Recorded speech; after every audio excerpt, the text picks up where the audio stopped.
안녕하세요. 김태훈의 현명한 투자자 방송 시작하겠습니다. 오늘은 한국항공우주 카이에 대해서 좀 말씀드리겠습니다.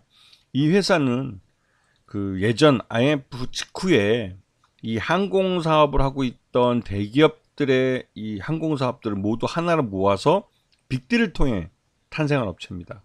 그래서 오랫동안 이 업체를 통해서 이 한국형 헬기뿐만 아니라 한국형 전투기도 개발해 왔죠. 한국형 전투기는 거의 20년이 걸려서 4.5세대 KF-21 보라매를 만들어내는 성과를 나타냈습니다. 하지만 최근 들어서 KF-21 이 초도 생산 물량을 40대에서 20대로 줄여야 된다는 그런 국방연구원의 보고서가 나오면서 논란이 됐죠. 왜냐하면 40대 생산에 맞춰서 이 비행 전투기, 한국형 전투기의 모든 부품 회사도 그렇고 개발사에 참여한 업체들은 40대에 맞춰서 경제성을 뽑았고 거기에 맞춰서 준비를 해왔었는데 이 국방연구원이 갑자기 20대로 줄이면서 말 그대로 모든 비용이 2배로 폭증하게 됐습니다. 근데 이렇게 되는 걸 뻔히 국방연구원에서 알면서도 왜 그랬을까요? 한마디로 현 정부, 윤석열 정부는 한국 국산 무기를 구매하기보다는 미국 무기를 사는 걸 더 선호합니다. 이게 대표적으로 미국 무기, 특히 미 군산복합체 같은 경우는 무기 구매에 있어서 결정적인 결정권을 갖고 있는 사람에게 리베이트를 주는 게 업계 관행이라고 하더라고요. 그렇게 되면 말 그대로 중이 연불보다는 제밥에 더 마음이 있어서 이러는 게 아닐까라는 의구심이 들기도 합니다. 왜냐면 국산 무기 개발에 있어서 이 한국 항공우주에서 이 KF-21을 개발하는 데 들어가는 비용들은 대부분 다 우리 국민 세금으로 이루어지는 거기 때문에 이에 대해서 국정감사에서도 감사를 하고 해서 함부로 부정부패에서 돈을 빼돌리기는 어렵습니다.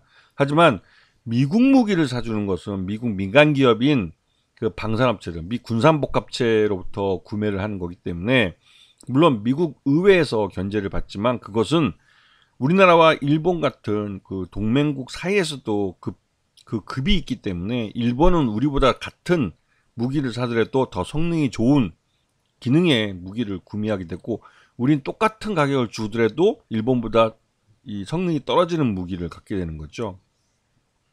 이게 이제 미국 정부가 기본적으로 동맹에 대해서 갖고 있는 시각 차이가 있기 때문에 그런 것이고 무엇이 됐던 간에 군산복합체가 파는 것에 대해서는 리베이트가 발생할 수 있습니다. 이거는 일반적인 예전 상거래에서 이러한 일이 있었다는 것을 말씀드리는 것이고 이게 지금 현재 윤석열 정부의 미국 무기 구매에도 똑같이 리베이트가 발생하는지는 모르겠습니다. 예전에 그랬다는 소리죠. 자, 지금 이 카이 같은 경우는 이 고정익 부분과 회전익 부분, 즉 고정익은 전투기고 회전익은 헬기를 말하는 겁니다. 이쪽 분야에서 전체 매출액의 25%씩 해서 도합 한 50% 정도가 이런 방산 쪽에서 발생하고 있고 그 외에 민간 보잉이나 에어버스 같은 민간 항공기 쪽에 기체 구조물 제작하는 데서 한 28% 정도 매출이 발생합니다. 지금 윤석열 정부가 말 그대로 미국 무기를 많이 사주다 보니 방위비 중에서 국산 무기를 사줄 돈이 많이 부족해졌어요. 그러다 보니 국산 무기 구매에 있어서 굉장히 수주가 줄어들었죠.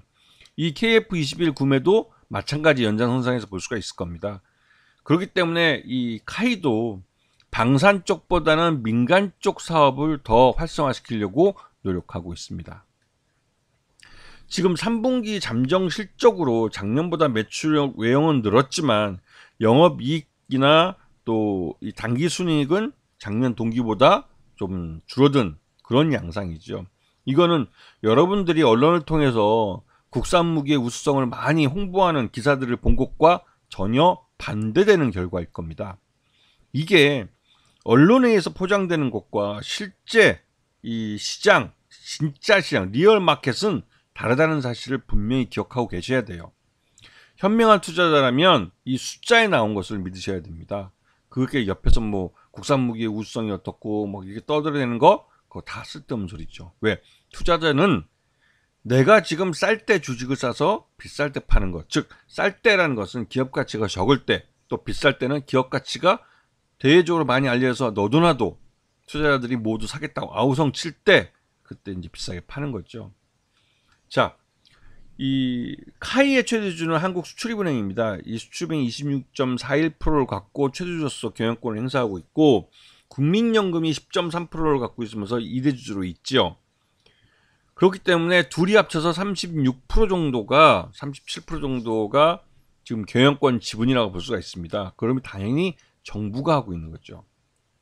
하지만 이 카이에 대해서 이 민영화에 대한 말들이 여러 번 계속 나오고 있습니다. 특히나 한화그룹이 이 대우조선해양을 인수해서 그 한화오션이라는 이름을 바꾸면서 이제 바다의 이제 군함, 함정에 대해서도 이 방위사업 무기를 확보했고, 이제 항공 쪽에서도 이 단순히 그 전투기 엔진이나 항공기 엔진만 만드는 게 아니라 이 전투기 자체를 완성품을 생산할 수 있는, 그래서 이제 카이에 대해서 인수 가능성에 대해서 얘기하는데요. 이 한화오션은 그 매각이 될 때 이 여기는 완전히 적자 회사였습니다. 적자 회사이기 때문에 2조 원의 유상증자라는 말도 안 되는 그 딜 구조를 갖고 딜이 돼서 그 대우조선해양을 한화오션이라는 이름으로 변경을 했죠. 주인도 바뀌고. 그리고 나서 이 한화오션은 확실히 주인이 생기면서 수익성도 그렇고 구조조정을 통해서 굉장히 좋은 회사로 빠르게 변하고 있습니다. 그러면서 이제 지금 수주해 놓은 것들이 대부분 달러 베이스이기 때문에 한화오션은 한화그룹의 캐시카우가 될 가능성이 큰 업체가 됐어요. 하지만 이 카이는 이 자체로도 흑자 회사입니다. 그리고 그 첨단 한국형 전투기를 개발해낼 수 있을 만큼 기술력도 갖고 있는 회사죠. 그래서 거기다가 또 공군에서는 이 방위산업체를 이 국가가 소유하고 있어야 그때그때마다 필요한 전력을 생산할 수 있는, 그러니까 경제성보다는 그 방위와 안보의 개념으로서 이 방위사업체의 첨단 기술을 갖고 있는 방위사업체를 활용할 수 있다라는 주장을 하면서 이 민영화에 대해서 공군이 계속 반대를 하고 있죠.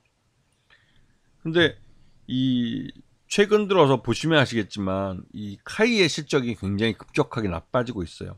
나빠지게 만드는 이유는 말 그대로 민영화를 하기 위한 명분 쌓기로 보이기도 하죠. 자, 최근 들어서 이 카이가 내놓는 공시들을 보면 대부분 다 보잉이나 에어버스에 관련된 뉴스들이 많이 나옵니다. 그리고 이 계약들은 장기 계약이죠. 그렇게 할 수밖에 없는 게 방위사업체, 우리 방위사업 쪽에서 나오는 발주가 요번에 KF-21 대수를 초도물량 생산물 수량을 40대에서 20대로 줄인다고 하는 그 보고서가 나온 것처럼 윤석열 정부가 돈이 없습니다.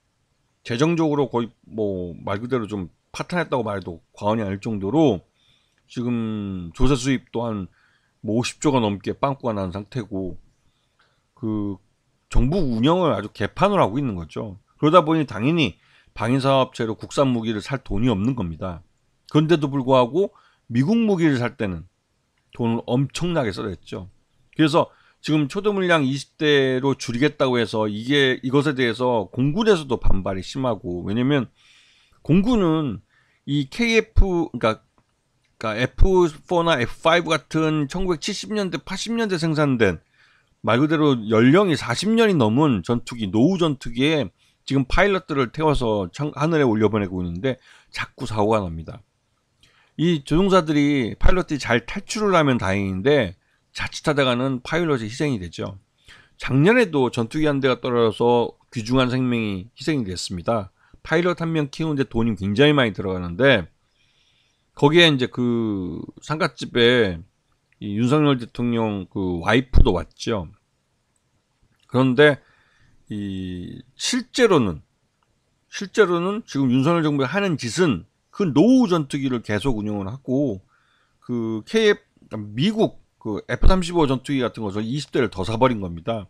당연히 그러면 국산 무기를 살 돈이 없죠. 처음 공군은 그 KF-21을 4.5세대로 개발을 하고 이후 빠르게 성능 개선을 통해서 5세대 스텔스 전투기로 개발을 하고 곧바로 이어서 동시에 6세대 전투기를 함께 개발하는 걸로 가고 싶어 합니다. 왜?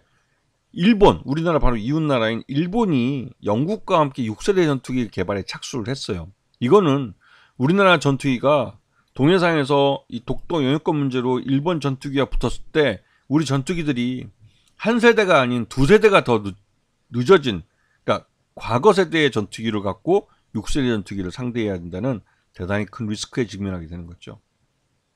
그렇기 때문에 지금 KF-21에 대해서 지금 생산 대수를 줄이겠다 하는 것들은 그냥 단순히 경제성 논리만 따지는 것이 아니라 안보 문제와도 직결되는 겁니다.